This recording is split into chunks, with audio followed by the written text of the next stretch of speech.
আপনারা যখন এইভাবে লিথিয়াম আয়রন ব্যাটারিকে প্যারালাল কানেকশন করবে, অর্থাৎ পজিটিভ দিকগুলো সব একদিকে থাকবে এবং নেগেটিভ দিকগুলো সব আরেক দিকে থাকবে, এইভাবে যদি প্যারালাল কানেকশন করেন তাহলে কিন্তু আপনাদের অবশ্যই এই ব্যাটারিগুলো আগে চার্জ করে নিতে হবে। ফুল চার্জ করার পর কিন্তু আপনারা এই ব্যাটারিগুলোকে প্যারালালে সংযোগ করতে পারেন। এইরকম একটি ব্যাটারি নিয়েছি এবং ব্যাটারিতে আমরা এরকম একটি TP4056 একটি মডিউল সংযোগ করে নিয়েছি। তো এটা আমরা কি করছি, চার্জ করছি।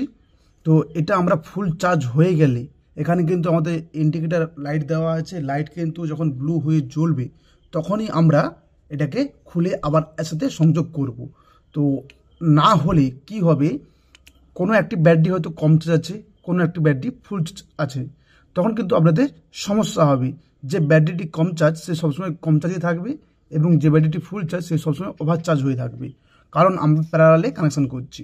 সেরকম যদি হয় আপনাদের এটাকে তখন BMS সংযোগ করতে হবে।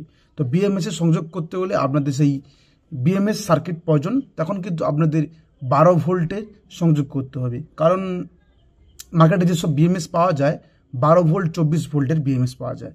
অর্থাৎ আপনাদের এই 3.7 ভোল্টকে সংযোগ করার জন্য আপনাদের এইরকমভাবে এই প্যারালাল কানেকশন করতে হবে। তো আমি এখানে 3টে ব্যাটারি নিয়েছি এবং এইটাকে নেব, নিয়ে আমি 4টে ব্যাটারি সংযোগ করে আমি আমার কাজ চালাবো। তো এর জন্য আমাদের অবশ্যই প্রত্যেকটা ব্যাটারিকে সংযোগ করা আগে ফুল চার্জ করে নেওয়া উচিত, না হলে কিন্তু আমাদের প্রজেক্টটি প্রবলেম হবে।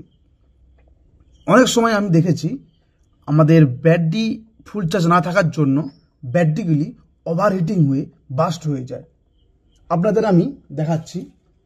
তো এগুলো আমরা সাইডে রাখবো।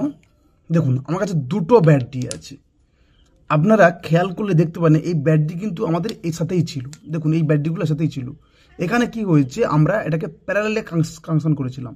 প্যারালালে কানেকশন করার জন্য আমাদের কি প্রবলেম হয়েছে, এই দেখুন এইখানে কিন্তু অলরেডি বাস্ট হয়েছে। বাস্ট হয়ে এই ব্যাটারি কিন্তু তুলনামূলকভাবে এর ক্ষমতা হারিয়ে ফেলছে এবং এটা কি করেছে, আমাদের যে TP4056 IC রয়েছে অর্থাৎ মডিউলটি, চার্জিং মডিউল, সেই মডিউলকে খারাপ করে দিচ্ছে এবং সেখান থেকে ওভারহিটিং হয়ে যে চার্জারদের চার্জ করছে সেই চার্জারটিকেও খারাপ করে দিচ্ছে। এটা একটা প্রবলেম, একটি ব্যাটারি প্রবলেম হয়েছে। এবং আর একটি ব্যাটারি দেখো আপনাদের দেখাচ্ছি, এটাও কিন্তু সেম। দেখুন এখানে কিন্তু ফুটো হয়ে গেছে। তো এই ভুলগুলো আমাদের হয়। তো আমরা কি করব, প্রত্যেকটা ব্যাটারিকে ইন্ডিভিজুয়ালভাবে আগে আমরা চার্জ করব, তারপরে আমরা প্যারালালে কানেকশন করব। নেগেটিভ দিকগুলো একদিকে, পজিটিভ দিকগুলো একদিকে। TP4056 মডিউল দিয়ে আমরা একটি ব্যাটারিকেই চার্জ করতে পারবো। তো প্যারালালভাবে আমি এখানে আমাদের প্রজেক্টের অ্যাম্পিয়ার বাড়ানোর জন্য আমি 4টে ব্যাটারিকে সংযোগ করব। তো ছোট্ট একটি ভিডিও, একটি ইনফরমেশন ভিডিও, যদি ভালো লেগে থাকে অবশ্যই লাইক কমেন্ট করবেন এবং আজকের মতো বিদায়, দেখা হবে অন্য কোনো ভিডিওতে অন্য কোনো টপিক নিয়ে। আজকের মতো গুড বাই।